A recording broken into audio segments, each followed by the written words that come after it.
Fizikadan qəbul imtahanına düşmüş belə bir sualın izahına baxaq. Şərtdə deyilir ki, bir cism maqnit sahəsində çevrə üzrə hərəkət edən yüklü zərrəciyin delta t bərabərdir. T bölək 4 müddətində yer dəyişməsinin modulu hansı ifadə ilə təyin olunur?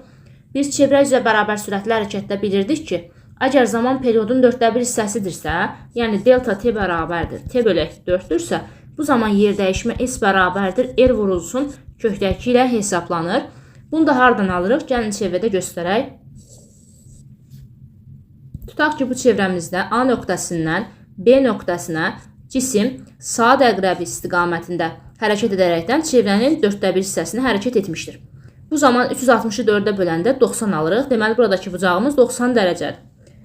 Çevrənin mərkəzindən, yəni O nöqtəsindən A-ya qədər olan məsafə fikir verin radiusdur.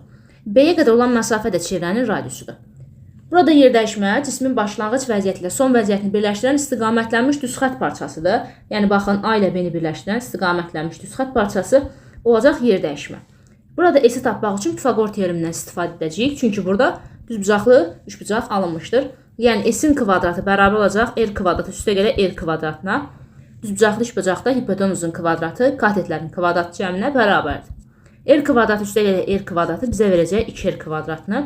Buradan S-i tapmaq üçün 2R kvadratından kök alacağıq. R kvadratından kök R çıxır.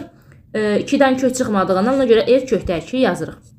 Gördüyümüz kimi burada yer dəyişmə S bərabər oldu R kökdə 2-yə.